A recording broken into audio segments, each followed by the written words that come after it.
I am about to commit a cardinal sin. I am going to be critical of Super Mario Galaxy 2. It's not that I don't like the game, because that is absolutely not the case. I love Super Mario Galaxy 2. It is one of the best games Nintendo has ever made, and it is an absolute crime that it hasn't ever been officially re-released other than being put on the Wii U eShop, a console it was already playable on. Super Mario Galaxy 2 was the first and so far only time a 3D Mario game has gotten a numbered sequel. And in my eyes, this is where Galaxy 2's weakness lies. It is the prevailing opinion online that Super Mario Galaxy 2 is better than its predecessor, and quite frankly, I disagree. As a direct follow-up, it's hard to not judge it in relation to the first Super Mario Galaxy, which as many of you know, is my favorite game Nintendo has ever made, and it's still an absolute joy to come back to even 15 years after it originally released. It is a timeless classic that I feel everybody should play all the way through at least once. However, I personally feel that Super Mario Galaxy 2 fails to live up to its predecessor in several key aspects that were so crucial in giving the original Super Mario Galaxy its own distinct identity and fails to establish much of an identity of its own. When I first saw the first trailer for Super Mario Galaxy 2 in June 2009, my 6-year-old brain literally went supernova. They were making a sequel to my favorite game, and it had Yoshi in it this time! I could not be more hyped. I needed that goddamn game. Super Mario Galaxy 2 was released in North America on May 23rd, 2010, just in time for old Maxie's 7th birthday, for which I received the game as a gift, played it, and loved it. However, I don't remember it sticking with me as much as its predecessor. It didn't wow me in the same way that Galaxy 1 did, and on repeat playthroughs of both games, my opinions were only reinforced. In the past year, I have gone and revisited both of these games. I did a Luigi run of Galaxy 1 on the Switch to ease the boredom while I was sick with COVID and isolated in a hotel room where the only contact that I was allowed to have was the university employee who brought me meals and Dayquil to my door every day. And then specifically for this video, I played through Galaxy 2 on Dolphin because Nintendo seems hellbent to forget this game ever existed.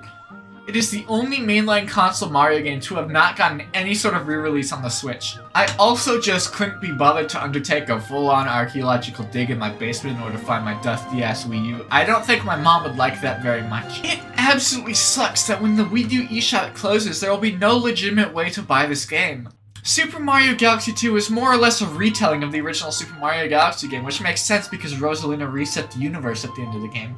But the story is significantly scaled back compared to its predecessor. Already, off the bat, we have found my biggest complaint about the game: the presentation. I know, I'm aware of how it sounds to some that I'm complaining about the lack of cinematic storytelling in a Super Mario game of all games.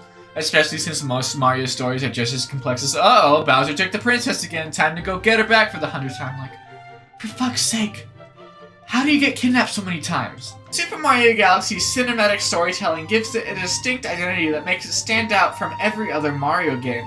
Yes, it is just another Bowser kidnap Peach story, but the way it's presented makes everything just feel a little more epic, a little more grand, a little more memorable. From the opening where Bowser attacks Toad Town during the Star Festival, to the moments of somber, quiet calm in the Gateway Galaxy, to the darkened Comet Observatory early in the game, to the maximals bombastities of galaxies like Battle Rock, Gussie Garden, and Melty Mountain, to a Mario character actually having a fleshed out backstory, to the dramatic ending where the Lumas needed to sacrifice themselves in order to save the universe. During Galaxy 2's pre-release, Miyamoto was clear that Super Mario Galaxy 2 would have less of a focus on story, and I feel like the end result was a game that played it way too safe when it came to presentation, and therefore struggles to find its own identity when compared to its predecessor. These are subjective criticisms, and I'm aware that for most players these are probably non-issues, but this is a big reason why I prefer Super Mario Galaxy 1 to 2. The game begins with a much more brief and less dramatic introduction than the first game. It's the Star Festival again, and Peach invites Mario to the castle to hang out and share some cake. But uh-oh, Bowser's there, and this time he's big! He yoinks Peach for the 30th, I don't know, I've lost count, time. And he takes her to the center of the universe. Mario then meets with a couple of Lumas, one of them turns into a launch star, and Mario's off on another intergalactic journey. At this point, Peach's cake must be damn fine for Mario to keep coming to rescue her time and time again. At this point, I think she might need to look into hiring bodyguards who aren't toads that fly into an uncontrolled panic whenever Bowser arrives. We are then thrust in the first star of Sky Station Galaxy. It's a solid introductory level, not anywhere near as epic as Grand Star Rescue from Galaxy 1, but it does what it sets out to do very well. It provides new players who may not have played the first Galaxy game or a 3D Mario game before a comfortable environment in which to learn the ropes and get a hold of the mechanics without the need for long-winded tutorials that could potentially annoy and off-put those who are already familiar with everything because they played through the first game already. After you retrieve the star by smacking a Piranha Plant's bright red glowing ass, somebody get this poor thing some hydrocortisone cream stat! We are introduced to Lubba and his Luma crew. Their starship was attacked by Bowser and their power star stolen, but after seeing that Mario had already earned the trust of the young Master Luma, who was apparently a big deal, Lubba appoints him the captain and converts their dinky little planetoid ship into the Starship Mario. I'll be honest, I never really cared for Lubba. I just always felt like he was kind of there. I don't hate him, but I don't understand why some people absolutely adore him. I feel like he would call me sport at a family gathering. And now that we're off into space, it's time to get into the real meat and potatoes. The gameplay and the galaxies. The gameplay is pretty much the exact same as Galaxy 1. The only real mechanical addition to the game is the reintroduction of Yoshi. And thankfully, he grew out of that weird phase where he vomited juice everywhere. That was weird. The galaxies are presented to you on a linear world map rather than the observatory domes from the first game. This serves to reduce the downtime between stages and make sure that you get back into the action as soon as possible. The pacing of Galaxy 2 is significantly faster than Galaxy 1. Every galaxy now has 1 or 2 main missions as opposed to the 3 the major galaxies had in Galaxy 1. I feel like this has both upsides and downsides. There were definitely some galaxies in the first game that way overstayed their welcome. Looking at you, Dusty Dune Galaxy! But I feel like this makes certain levels feel forgettable because you only come there for one mission and you never come back except for maybe a prankster comet or the chimp. Speaking of prankster comets, Galaxy 2 introduces a new collectible, comet medals. There is one in the first mission of every galaxy, and only after you find it will prankster comets begin to spawn. Normally, these aren't too hard to find, but they can be annoying to go back to if you missed one. Galaxy 2 was originally conceived as an expansion for the first Galaxy game, but they had so many ideas for galaxies that they decided to make it into a full-fledged sequel, and it shows. The levels in this game are absolutely incredible.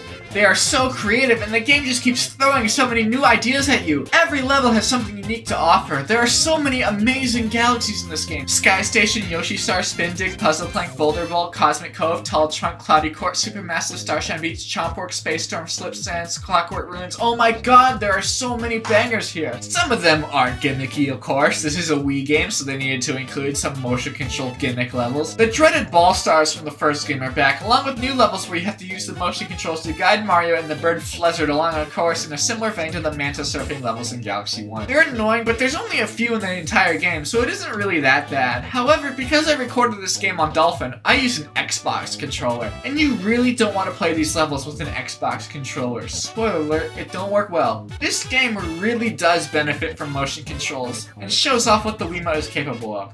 So I really do suggest using a Wiimote if you can. Some stages I do feel are a little forgettable. The lava levels in this game are some of the most forgettable stages here. Shiverburn Galaxy is more or less a one-off rehash of Freeze Flame Galaxy, and even though it is arguably better executed in concept than Freeze Flame Galaxy, people only remember this stage because of the creepypasta surrounding the Hell Valley Sky Trees. They're just standing there, watching, observing every move you make.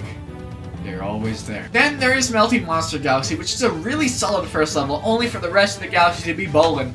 Freaking bowling! There's also 2 stages with the Bee Mushroom that I found pretty forgettable. Oh well. With a stage selection with as many unique and interesting ideas as this, you're gonna have a couple that don't hit as hard. They can't all be winners, but for the most part, these are all fun to play nonetheless. Just like most other Mario games, Galaxy 2 has power-ups. There are several returning power-ups from Galaxy 1, the Fire Flower, the Bee Mushroom, the Boo Mushroom, the Spring Mushroom. Honestly, I forgot most of these power-ups were even in the game because they're only used in 1 or 2 stars each. There's a lot more focus on the new power-ups in this game. The Cloud Mushroom allows Mario to spawn cloud platforms to cross large gaps, and the Rock Mushroom allows Mario to roll up into a ball and roll around at the speed of sound. Wrong game. Yoshi even has power-ups this time. The Dash Pepper makes Yoshi run incredibly fast, while the Bulbberry makes him glow. And the Blimp Fruit does a little something economists call hyperinflation. Rest in peace, Red Star and Ice Flower. We'll never forget you. I would like to go back to my earlier point about presentation though, because something that really stuck out to me about a lot of the galaxies in this game is how much the theme of outer space is downplayed here compared to the first game. Galaxy 2 has a lot of blue, cloudy skies. There aren't as many levels with dark, starry skyboxes, which I feel like detracts from the overall ambiance and grandiose feel of this game compared to its predecessor. There is one thing about the presentation that Galaxy 2 didn't not change from the first game. Just like its predecessor, Galaxy 2 has an absolutely glorious soundtrack. Just listening to tracks like Sky Station Galaxy, Cloudy Court Galaxy, Cosmic Cove Galaxy, and Bowser's Galaxy Generator makes me feel a certain way that's hard to describe. I dare say it might even be better than the original. It has a much wider variety of musical styles and instruments. I'm not a religious man, but the fact that they were able to top the first Galaxy's already god-tier score is all the proof I need that Koji Kondo, Mahito Yokota, and Ryo Nagamatsu were divinely inspired when composing for this game. There was no other explanation. The soundtrack to this game is so good, I want to have it played in full at my college graduation, my wedding, the birth of my children, my vasectomy, my children's graduations, and my funeral. And yes, I know it may be annoying to my family, the midwives, and my children, but they just wouldn't understand. After traversing 6 worlds and countless galaxies, the Starship Mario arrives at Bowser's base at the center of the universe, which is pulling in a familiar blue comet that you might recognize. After an epic final level that gets you pumped up to kick Bowser's ass, you defeat him in the easiest, most anticlimactic final battle in Mario history. Mario then reunites with Princess Peach, Master Luma reunites with Rosalina, Mario and Peach head home and live happily ever after until the next time Bowser decides to ruin everything. The end. But wait, there's more! After you beat Bowser, a special world opens up. You are also now able to play as Luigi without having to collect all 120 stars. But with Luigi unlockable after defeating Bowser, what happens when you collect all 120 stars? You get to go back through all the galaxies again and find 120 green stars scattered throughout the levels, and only then will you have beaten the game. I will be honest with you guys, I have never gotten all the green stars in Galaxy 2. Most of them just really aren't that interesting, and for the most part it feels like padding in a game that already has a pretty decent runtime to begin with. Maybe one day I'll collect them all, but that day is not today.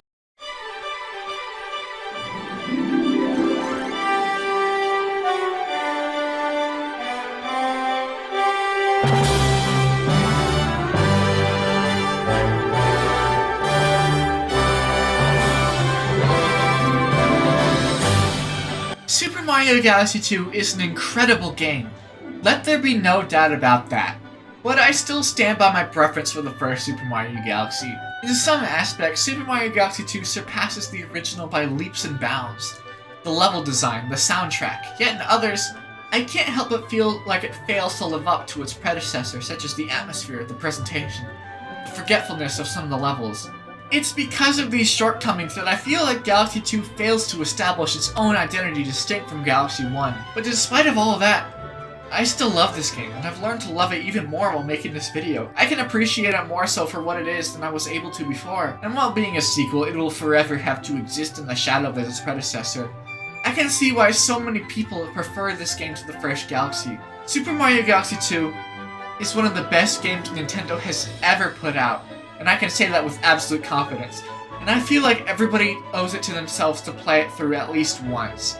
It's pure, non-stop happy fun. And at the end of the day, isn't that what's important? Oh yeah, you can die in the credits too. That's pretty funny.